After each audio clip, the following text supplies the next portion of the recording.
From the 22 News Plus studio,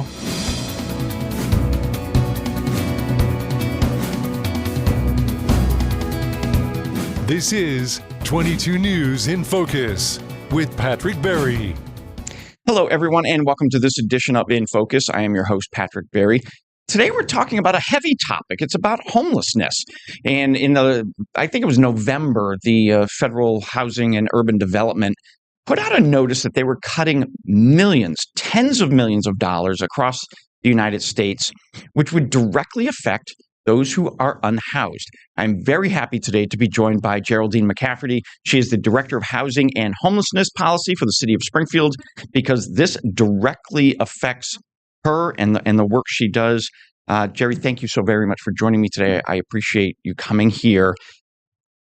Go back in time to November 2025. What did the HUD, what did they dictate that they were doing that affects what you do on a daily basis? Yes.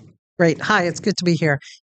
So HUD typically on an annual basis puts out a notice that tells communities it's time to resubmit an application for funds. Communities in this circumstance are continuums of care.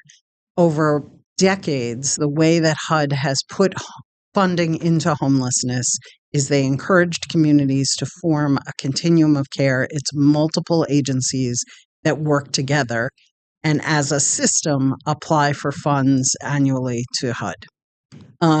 So typically it's annual, and our continuum of care is Hampden County. The Hampden County Continuum of Care organizes the response to homelessness across the whole county, all the cities and towns. So HUD, even though I'm with the city of Springfield, this effort covers all of Hampden County. So HUD says, okay, Hampden County, and correct me if I'm wrong, you're getting X amount of money to do what you need to do to address homelessness in Hampden County. You then determine, maybe not you specifically, but your group determines the organizations within Hampden County that are on the front lines, and you move the money around to make sure those people get what they need to do the fights in their own communities. Yes. Okay. I think it's important to know this is a system. So HUD started with this in the 1990s. So this system, it's not that old. Well, it's 30 years old. 30 years. I would have thought it would be like 50, 60 years old. But it's really grown organically. So it's been, organizations figuring out how to work together, because every organization has its own mission, its own, Right. Coming together into a system is itself a lot of work. So HUD has a sort of an amount that each community is eligible for based on a formula, and then you apply for it. The first thing to know is 2 years ago, they acknowledged, this is a really big process to make communities go through this every year. So we're going to experiment with something. And actually, Congress said, we're going to experiment with something. We're going to authorize a 2-year funding round. So they said, so rather than every year, let's have them do one application and it'll cover 2 years of funding. Okay. So we're currently in the first year of that funding, and we were expecting to get a renewal, essentially, without doing another application. Right. And in November, they issued a notice saying we had to do a new application. And the rules were substantially different than what had existed before. So whereas the majority of our funding, so this is the solution to homelessness. Most of the funds go to housing people who were previously homeless. So it funds permanent housing. It funds people's rent. It funds supportive services to help keep people who had long histories of homelessness and have disabilities. It's services to keep them housed. So in our continuum of care, we spend 84% of our funds for permanent housing. Okay. There is a separate set of grants and things that fund emergency shelter and street outreach and those emergency services. So this new funding round said, actually, we're going to limit you. You can only spend 30% of your grant on permanent housing. So what's the other 70% expected to be spent on? transitional housing, which is short-term housing, Right. very, very intensive services offered in addition to it, and then street outreach. And I think that, there's room for those things, but what they're doing is taking it away from not only existing programs, but existing tenants whose rent is paid for by these grants. So for us, we have over 400 units that we're paying rent on every month. And we're going to lose 70% of the funds that goes towards those rents. So what we're actually seeing is there are people who had been homeless for a long time and are disabled. We've successfully housed them and kept them off the In streets. permanent homes, In permanent long-term homes. Permanent, yes. And we're going to have to tell them that we can't do that anymore. Wow. So the idea, correct me if I'm wrong, the idea is pushing the financial burden back to the individual communities for those continuum of care. So do I understand that right? I don't think there's actually even time to find replacement funds locally. Right. So, and I think one of the, among the many things that's challenging, it's an enormous shift, and it's happening in a very short time frame. Okay. So if this was happening over a couple of years, we would work very hard to find local sources of funding for those people. For Camden County, our grants, we have a later grant funding cycle, but for some continuums of care, they're losing funds as soon as February. So to learn in November that people would not get their rent paid in February, there really is no time to come up with an alternate plan. So, and what happened, these are tenants who mostly are in apartments throughout the community. Mm-hmm. They pay a portion of their income for rent, and the program pays the rest. Okay. So the program will stop being able to pay the rent. Wow. Their landlords, who are private landlords out in the world, will not get paid. The landlords will have to evict because they need the rent money. And they're evicting people. As I said, who, most of them have extremely low income. Most of them live on, if they have income, it is disability income, which is not enough to pay market rent. So they cannot afford rent in the private market. They cannot work. And so they're very likely to be back into home. We are up on our first commercial break, but we've only touched the surface of this topic. Stay with us. We're back in a moment. This is 22 News in Focus with Patrick Berry.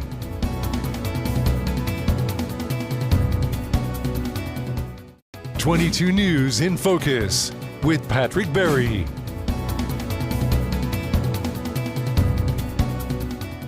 Welcome back, everyone, to this edition of InFocus. I'm your host, Patrick Berry. We're here in the 22 News Plus studios. Sitting across the desk from me today is Geraldine McCafferty. She is the Director of Housing and Homelessness Policy for the City of Springfield, as well as you work across the entire Hampden County as well, addressing homelessness in all of our communities in Hampden County. How many of you are there across the state? So you deal with Hampden County. How many other Jerrys are there around the state? So there is the So we're a continuum of care, and I lead that effort. There are 11 continuums of care in Massachusetts.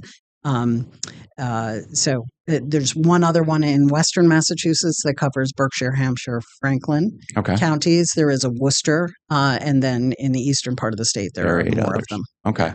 So as your role, because you're an employee of the City of Springfield, correct? Correct. So you work with all of this HUD funding and help those communities. Like I live in Westfield. I don't know if there's there's one on 3 Street. Yes, we have exactly. services and housing in Westfield. So you work with the folks that run that facility to make sure that they're funded properly, that they're putting in their applications for funding, and that their needs are met. Do I have that correct? Well, so the funding for the entire county flows through the City of Springfield because we're the largest. We're called the lead applicant. Okay. No, not necessarily the largest, because in some places it's a nonprofit. It doesn't have to be government. It just happened that we are historically. Okay. And so we organize the effort across the county, which means lots of meetings, lots of bringing people together to think about what we need and planning for our broader community's needs. We actually have a competition, a local competition for funding to create, to find the best projects.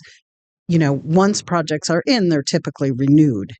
So over years, I've been doing this almost 20 years. And I think our grant used to be $3.5 million, where we are able to compete for more money every year. And our grant has grown to about $9 million. Wow. We've gone after some special project funding, two special projects in particular. One addresses youth 18 to 24, many of whom have come out of foster care, don't have families to lean back on. So we provide short-term assistance for those young people to, give them some more time to get on their feet and independent. Another special form of funding we have in a special project has to do with survivors of domestic violence. Again, that's shorter term rental assistance, helping people get their lives back together. Right. So, but both of those are considered, even though those are short-term assistance, they're also considered permanent housing. So they are in the world of what gets affected. What would be affected by a reduction in the amount of funds we can spend on permanent housing. You said you've been in this role for about 20 years. In those 20 years, has homelessness become a bigger problem here in Western Mass than it was 20 years ago? We've really seen a spike since the pandemic. Okay. And I think the reason for that is our housing costs have really ballooned since the pandemic. I was going to get there. So as rents went up, more people are pushed out of the market. So Right. people who, have extremely low incomes, maybe they're with family, maybe maybe there's multiple people. The higher the rents go, the more it becomes impossible to manage. And eventually they sort of drop out of the bottom of the housing market and they're in homelessness. It's funny because I wanted to ask you if COVID pandemic kind of increased the numbers. Along that exact same thought line was, and I know, my mother-in-law lives with me now because she could no longer afford her own apartment. And, she's not homeless, but she lives with me. Right. And she's very fortunate. But I have to imagine there are people across the country, rents just skyrocketed. Yes. And as a homeowner, so what people pay for rent is more than double, sometimes triple my mortgage.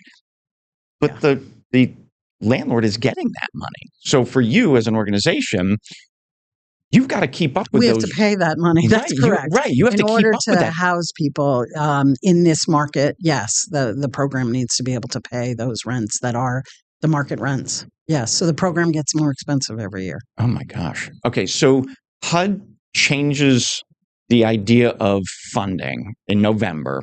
There's an ongoing battle as we sit here at the start of the new year. Where do we stand right now? Or is it you don't know because it changes daily? Well, there's two lawsuits that have been filed. One was by states' attorney generals because the impact is national and it hits every state and every community. Every community in the country is covered by a continuum of care and receives these funds. Nationally, it's a $3.9 billion program. $3.9 billion with a B. Yes. So there's two lawsuits. That one and the other one is filed by the National Alliance to End Homelessness, along with a number of providers that run these programs and a number of local COCs. Those lawsuits are in the U.S. District Court for the District of Rhode Island. They were combined. There was a hearing last Friday, and the judge from the bench issued a ruling. We're expecting the written ruling soon, saying that HUD could not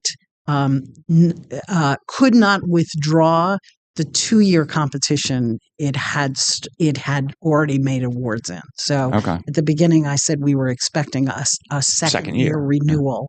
The judge said, I'm enjoining you from withdrawing that one, because what they had done was they issued a new one saying we're withdrawing that one. We're not giving the second year renewal.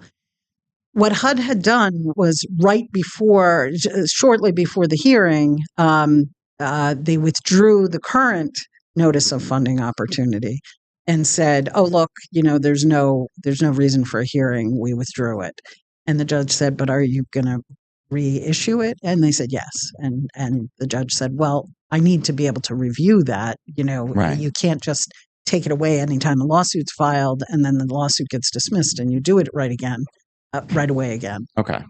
So, so the ruling was they couldn't withdraw the other one, but they said, "We're still going to issue another one." And at midnight on Friday, they issued another one. So just this past Friday. Right. And the attorneys were all in front of the judge for a status conference on Monday to figure out how to deal with that. She said, "You can only issue one if it's in compliance with the law." And the one they issued is very much like what they had issued before. So they're saying, "Well, it is," and she's saying, It is, but "I it get isn't." to review it. It's not your decision." And part of what the judge was saying in the hearing, I watched it on YouTube on Friday, was that by being so disruptive in a very short time frame, it's not following the guidance of Congress and it's not following the laws around how administrative agencies should work at the federal level. Okay. Like by injecting so much chaos into this, it's putting at risk many very vulnerable people without any time to properly plan. Right. And so the judge said a few times, the federal government can change its policy, but it needs to do it in an ordered fashion. And this has not been an ordered fashion. It's just been chaos. Wow. We are up on our second commercial break. We'll be right back in a moment. This is 22 News in Focus with Patrick Berry.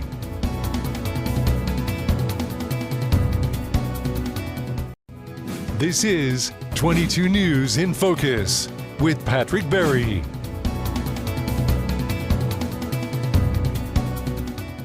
Welcome back, everyone, to this edition of InFocus. I'm your host, Patrick Berry. We're here in the 22 News Plus studios.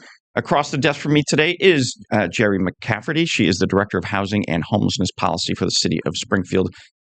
Jerry, just before we went to break, we were talking about how the policy works. So my question, and this is kind of going back to Civics 101, which has been a few days since I've been in a civics class.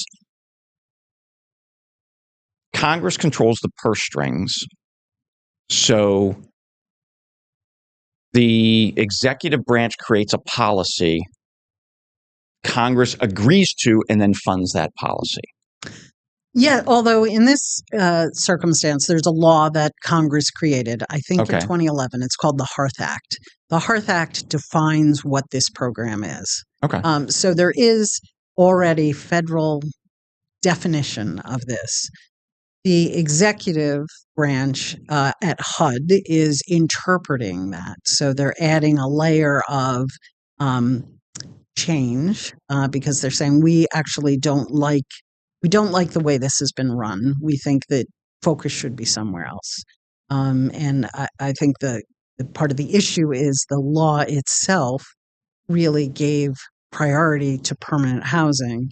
And the administration is looking to shift much more away from that. So they're really conflicted with some of the language in the statute. This is one of many, many things that happen on Capitol Hill that affect human beings. And you had said, not too long ago during this conversation, you oversee 400 units, rental units, and that's just in Springfield, correct? Hampden County. Oh, Hampden County, sorry. So 400 rental units in Hampden County, that could be, if it's a family of four, you're talking 1,600 people, anywhere from 400 to 1,600 people who may find themselves in the very near future without a home. And this is New England. It's winter. Yes. This affects humans. So we might see more homeless people on our streets because of this action that's happening on the federal level, correct? Absolutely. I would say, the focus of this program is to house the people with the longest histories of homelessness and the highest level of need for supportive services. So we're talking many people that had been homeless for 5-10 years living outside. Lots of Really? people with severe mental illness. These are often people that they are people that you've seen on the streets before. So chronic homelessness. Yes, the program is primarily for chronically homeless people. So it is a lot of outreach effort went into connecting with people and drawing them into housing. Again, I will say a lot of it is serious mental illness. We see a lot of people who are paranoid about accepting help from other systems. So it is really, it ends up, this system picks up the people that fall out of all of our other systems of care. Okay. So they are really our most vulnerable neighbors. And they often don't have families to be supporting them. That's, their parents have died, they have no siblings, or, and it is just them, and there is no one there for them. And as I say, our systems of care aren't necessarily set up for those very complex cases. So those are the folks that have been housed over years. And then many of them have really been able to, once they're in an apartment, stabilize and really Consistency get better. creates stability. Get better. Yes, it helps in their mental health. It helps them to stabilize. So it's been, for many of them, it's been a real progression from a really traumatic, experience of long-term homelessness and settling in. So the idea of these very people being the ones being returned to homelessness is horrifying to me for those people. But then, yes, I think they're also the people that are most likely to be back in unsheltered homelessness, living in parks on riverfronts, in tents around. We're going to see them literally on our streets. Best case scenario is the judges, the lawyers, HUD come together and revert back to what the original plan was in October. Yes. Worst case scenario is the funding gets cut, and then you and your counterparts across the state and the country have to deal with these funding cuts to help the most vulnerable of our homeless population. I will say it may be a funding cut, it may be a funding shift, but it's a cut from these particular people will lose the money for these particular programs. And yes, so some programs will stop completely. Staff will get laid off, rents won't get paid, people will get evicted. We are scrambling in the background to try to figure out other programs that might be able to pick people up, but there is a tremendous shortage. There's a tremendous shortage of housing to begin with, but then when you think of this kind of specialized housing support, even just for subsidized housing, so where you get that help with your rent, in our country, we serve about 1 out of every 4 people who need it. So, there's people already a that don't 75% have shortfall. Right. We have this tremendous shortfall. So there's not places to readily shift people. That is amazing. Jerry McCafferty, I can't thank you enough for coming in and giving us some insight into what you struggle with every day, but how things on the national level really come down and affect, what's happening right here in the 4 West counties of Western Mass. It's a big national problem with a very big local impact as well. Absolutely. Well, wonderful meeting you. Thank you so very much for giving us an update. Great. Thanks for having me. This is 22 News in Focus with Patrick Berry.